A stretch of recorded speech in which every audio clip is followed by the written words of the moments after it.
Any second guessing here about not having Clark on the Olympic team? From me? No. Remember when Cheryl Reeve, the general manager and head coach of the Minnesota Lynx, said she didn't care at all about Caitlin Clark? Well, turns out those two are now a huge deal, and the Lynx just made a bold move to cash in on it. They've pulled off one of the most obvious money grabs we've seen in the WNBA, and it's all thanks to Clark. As a coach of the home team, there's going to be a lot of people cheering for that other side. I'll get two shits. How about one? Not even one shit. You won't believe how fast Reeve changed her mind once she realized Caitlin Clark could bring in some serious cash. We're talking a full turnaround, folks, going from snubbing her for the Olympics to suddenly becoming her biggest fan. Reeve's shift is a textbook example of hypocrisy. But that's not all. There's a ticket plan that's got fans absolutely livid. Are you ready for the details? Let's dive in. So, we know the Caitlin Clark effect is real. Obviously. It is incredibly obvious that it's real. But this might just sum it up more than anything else. But the reality is, Caitlin Clark is a bigger draw than the WNBA Finals, and it's proven by this. Remember when Cheryl Reeve couldn't have cared less about Caitlin Clark? Well, things have definitely changed, and fast. Let's rewind a bit. When it was time to select the Team USA Olympic roster, Caitlin Clark's name wasn't on it. And when Reeve was asked about Clark's influence on fan attendance, she just shrugged it off, completely dismissing it. Talk about icy. Hey, dummies. For the first time, in the history of basketball, you have arguably a player who is the most popular player in the world. You could argue right now, Caitlin Clark is the most talked about, discussed, most popular, most puts asses in the seats, single basketball player in the world. You could argue that. Yeah, you could say maybe LeBron, Luka, whatever you want, but you can argue it. And you leave her off the Olympics team, it's not only a showcase for her, it's for the sport and the other WNBA players who are on this team. How dumb, how brain dead, how idiotic do the people running this thing have to be? But here's where it gets interesting. The Fever roll into town, and suddenly the Target Center is packed. It's like someone flipped a switch. Now everyone's showing up to see a Lynx game, and who's the star? Caitlin Clark. You'd think Reeve would stay skeptical, right? Nope. This is where her attitude starts to shift. It's like watching a stubborn dog finally learn a new trick, slowly at first, then all at once. I'd rather watch paint dry. I'd rather watch dirt just be moved around. Because Caitlin Clark's not on the team. If she's there, it's appointment TV. You people, whoever did this, honestly, hey, take your brain, put it in a museum, and study it for how dumb you are. Before long, Reeve is singing Caitlin Clark's praises. What happened? Could it be the sold-out arenas, the sky-high TV ratings, and the jersey sales through the roof? You bet it is. Reeve finally realized what many of us already knew. Caitlin Clark is a moneymaker. The numbers speak for themselves. We're talking record-breaking attendance, the most-watched WNBA draft ever with 2.4 million viewers, and the Indiana Fever's attendance jumping from 4,000 fans in 2023 to 177,000 in 2024. That's not just growth, that's a revolution. Caitlin Clark is PR. That's where, how can they leave her? Once again, everybody's, out to get her. They don't want to grow the game. Caitlin Clark isn't just meeting expectations, she's shattering records. She's the all-time rookie leader in assists and three-pointers made, and she broke 62 records in her first season. It's like watching a highlight reel unfold in real time, game after game. So what's a coach to do when faced with this unstoppable talent? If you're Cheryl Reeve, you swallow your pride and hop on the Caitlin Clark bandwagon. Suddenly, Clark isn't just a great player, she's a game-changing superstar, the headliner women's basketball has been waiting for. But hold on, this lovefest isn't all smooth sailing. There's a ticket controversy brewing that's about to stir things up. You won't believe what's coming next. If you guys don't know, teams have season tickets. In general, teams have season tickets. Sometimes teams have half-season tickets. Sometimes have all these other packages. But one team, the Minnesota Lynx, have decided, you know what? We've got our season tickets. But, we're cool with charging you guys like $30 per game for all of these. But when Caitlin Clark comes to town, we're going to be adding 10 times the price probably. You're probably looking at $300 tickets when Caitlin Clark comes to town. So now Reeve is all about praising Caitlin Clark, But here's the million-dollar question. How much is a Caitlin Clark game actually worth? According to the Lynx, it's priceless. Seriously. Their new ticket package is turning heads and draining wallets faster than you can say cash grab. So, if you guys didn't see, there is a package for away games for home games for the Minnesota Lynx. So you can see here, these are half-season packages. So you can purchase packages to see every other game. You can get half-season packages for all of these games here, all of these games here. Option to add Fever games. Purchase a half-season package to receive access to add on the Fever game. Let's break this down. The Lynx have put together a half-season ticket package that comes with a hefty $850 price tag. But here's the twist, it conveniently excludes the games against the Indiana Fever. That's right, this package lets you watch the Lynx take on every other team, except for one. And if you want to see Caitlin Clark face off with the Fever? Too bad. You can't buy single game tickets for that. You've got to commit to the full package first. You cannot buy a ticket to the Fever game without buying a half-season package. That is how confident they are in this. You cannot buy a ticket straight up for the Fever unless you are at all the other games. So you can't just buy a ticket to the Fever. Any other game, cool.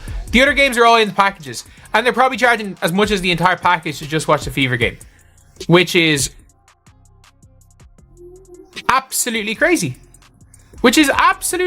Like, fans aren't just upset, they're furious. Social media is blowing up with people calling out the Lynx for this move. One fan summed it up perfectly, saying, "I was bummed I did the half season last year for the Lynx, but I'm not doing it this time. They lost me with this decision." Another fan added, "This is the most shameless money grab in any league's history. You can't deny who the face of the league is anymore." we knew the Caitlin Clark effect was real, but it's like, there are people still oblivious to it. Still people absolutely oblivious to it. But you've now got like purchase a half-season ticket to receive access to add on the Fever games. The Go has her own package. She literally has her own package. They could even sell out Gamebridge for day one of Fever camp. They 100% could. I'm sorry, they could sell out Gamebridge for day one of Fever's training camp. There's a 0% chance they couldn't. While the Lynx are playing hardball, other WNBA teams are rolling out the red carpet for Caitlin Clark fans. The Seattle Storm and New York Liberty are including Fever games in their packages. It's almost like the Lynx are running a basketball speakeasy where the password is, "Show me the money." This whole situation feels a bit like when a fancy restaurant suddenly hikes up the prices after getting a great review. Sure, they might make a quick buck, but how long before the regulars start looking for a new place to go? If Unrivaled, if somebody got injured for Unrivaled, and it was while they're waiting for someone, they were like, "We've got Caitlin Clark for one day and one day only," but instead we're going to move it into wherever, is it in Orlando or it's in Miami, where Miami, the Miami Heat play in the American Airlines Arena is Miami, or is it the American Airlines Center? Is that the Mavs? American Airlines Arena, I think, is Miami, or whatever it's called now. So you could move it to there, Unrivaled, and it would sell out in 10 minutes if she was there for one night and one night only. That's the reality of the situation. Let's be real for a second. This move by the Lynx is about as subtle as a brick through a window. They're trying to ride the Caitlin Clark wave straight to the bank. Remember when Reeve couldn't care less about Clark or fans filling seats? Funny how a few sold-out arenas can change her tune, huh? You've got to wonder what the Lynx are thinking. Do they really believe fans will just roll over and accept this? It's like they've forgotten the first rule of sports. Without the fans, you're just playing in an empty gym. Like, I've never seen a team do something like this before. Maybe there is. Maybe there has been. But I've never heard of season tickets that discount certain games just because they're the bigger games. And also the fact that you have to pay, you have to buy a season ticket. Like, I've seen times where in order to get access to certain games, you have to basically, it's first come, first serve with season tickets and stuff. Like, as a Leeds United fan, to see the playoff final, it was like season tickets got first preference. Then you had to have gone to 10 games during the year. For $850, you could buy a decent TV and watch every Fever game from your couch. Heck, you could probably even fly to Indiana, catch a game, and still have enough money for a nice dinner. But the Lynx? They're acting like they've got Caitlin Clark locked in a vault, and $850 is the key. Imagine being a Lynx player right now, you're out there busting your butt on the court, and your own team is basically saying, "Yeah, but you're not Caitlin Clark." Talk about a morale booster, right? My favorite part about this is it is the home of I don't give two shits about Caitlin Clark, Cheryl Reeve. This ticket controversy is just the tip of the iceberg when it comes to Caitlin Clark's impact on the WNBA. So, how did we even get here, and what did Reeve really have to say about Clark? We'll dive into that in a bit, but first, let's talk numbers. The amount of people that still call AJ Wilson the face of the league. I'm sorry, you don't need to purchase a 10-game package for the option to watch AJ Wilson play basketball. You don't. And AJ Wilson is in, obviously it's everyone in the packages to see every other team other than the Fever. Get ready for some jaw-dropping numbers because Caitlin Clark's impact on the WNBA is nothing short of revolutionary. Let's start with the big one, TV ratings. The WNBA just had its highest rated year ever, with Clark at the heart of it. Some of her games are even pulling in more viewers than NBA games on NBA TV. That's right, a rookie is getting more attention than established NBA stars.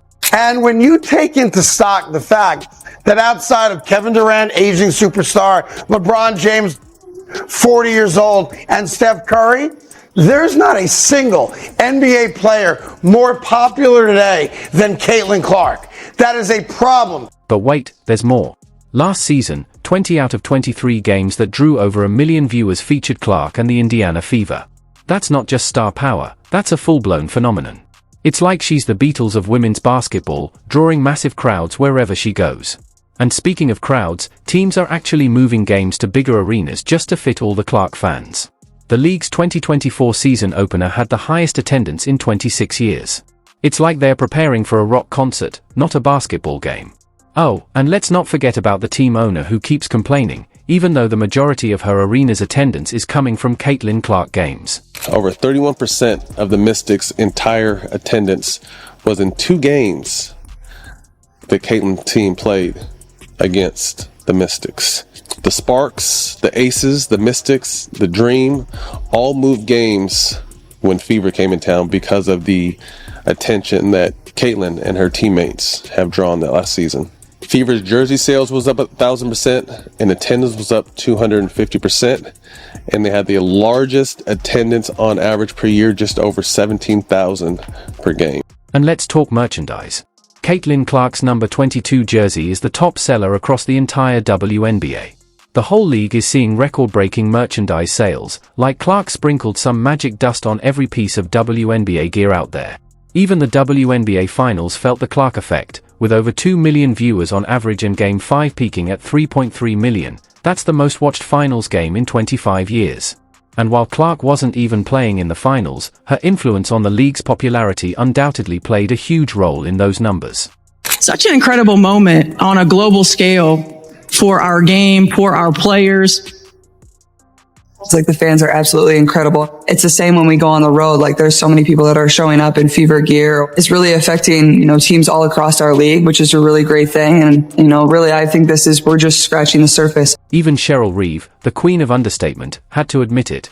She called it the Caitlin Clark effect, saying Clark's entry into the draft sparked a wave of enthusiasm that's turning into big business for the league. So here's the million-dollar question. Is this just a passing moment, or is Caitlin Clark leading us into a new era for women's basketball? Future Hall of Famer, and, has had a great impact on the game already. What are some things that you're seeing from Caitlin Clark that stands out to you? I know what you're thinking, big deal, Clark selling tickets. But let's take a step back for a second. Caitlin Clark isn't just changing things for the Fever or the Lynx, she's reshaping the entire WNBA landscape, and it's happening fast. Other teams are watching this ticket situation unfold, and you bet they're taking notes, planning their own Clark-centered strategies. We could be heading toward a future where every team hikes up prices when Clark comes to town.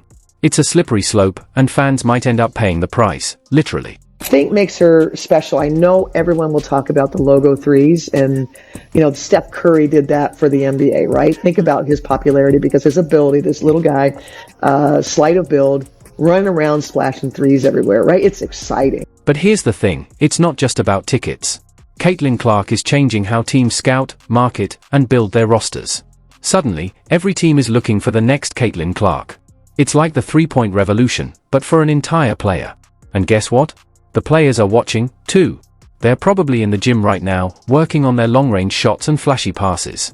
We could be on the verge of a new era in women's basketball, more offense, more three-point shooting, and more star power. But just sort of, understanding the physicality of the pro game, and likely the FIBA game, when she gets in that space, she will be very targeted towards, I believe, growing her physical strength and her ability to exist in spaces against bigger, stronger athletes than what she faced in college. So obviously, future Hall of Famer, and has had a great impact on the game already. But here's the million-dollar question: is this good for the WNBA in the long run? Are we witnessing the start of a new golden age, or is this just a bubble that's bound to burst? Some experts are comparing Clark's impact to Steph Curry's in the NBA, saying her style could change how teams scout and build their rosters in the future. We might be looking at an entirely new style of play, folks. And it's not just about what's happening on the court. Clark's popularity is driving the WNBA's overall growth, sparking discussions about potential expansion and bigger media rights deals. That's big money talk, and it could mean a brighter future for women's basketball as a whole. It is an interesting situation, but what do you guys think? Do you guys think teams should be allowed to do this? Like, it is... Look, all these things are supply and demand at the end of the day. So, no matter what, you really think, no matter what really opinions you have on it, the unfortunate truth of it all is, in life, pretty much everything is supply and demand. So, the demand is going to be there for the Fever game. So, I think Indiana, or not even Indiana, Minnesota are going to do that, and I don't think they're going to be the only team to do something like this. Let's talk about you, the fans, because at the end of the day, this whole Caitlin Clark phenomenon is really all about you. You're the ones filling the seats, buying the merch, and tuning in to watch history unfold. But here's the reality: some teams, like our friends at the Minnesota Lynx, seem to think you've got bottomless pockets. But here's the catch: this isn't just about the Lynx. This could be the start of a whole new ball game across the WNBA. Imagine if every team started pulling this stunt. Suddenly, seeing your favorite player play becomes less of a right and more of a luxury. But the Fever games are just that. They're that big in general. And they're going to be that big of games. That many people are going to want to see them. That, yeah, it's tough to just put it in with a package, because was it the Target Center? I think, is it the Target Center that they played? I was literally there a few months ago. But for that arena, when you can make more money from the Fever game based on tickets than you can for all these games combined, I can kind of see why they're doing what they're doing. I get it. Caitlin Clark is a once-in-a-generation talent, and she's bringing in new fans left and right. The WNBA's overall viewership is through the roof, with the highest attendance in 26 years. That's huge. And Clark's games? They're consistently drawing massive crowds and sky-high TV ratings. Let's be real, being a WNBA fan is about to get a whole lot more interesting, and potentially a whole lot more expensive. It's not just about ticket prices either. We're talking increased media rights deals, potential league expansion, and more. That's great for the league, but what does it mean for you, sitting at home, just wanting to catch a game? I don't know if it's right. It's not right. It's unfortunately not right. I don't know, though, if it's still, if you guys think it is right, morally right. Caitlin Clark isn't just changing the game on the court, she's shifting the entire fan demographic. The WNBA is seeing a surge in viewership and merchandise sales, with Clark's jersey flying off the shelves faster than you can say three-pointer. So, where does this leave us? On one hand, we've got a league that's more exciting than ever, with new fans pouring in and records being shattered. On the other, we've got longtime supporters feeling like they're being priced out of their own passion.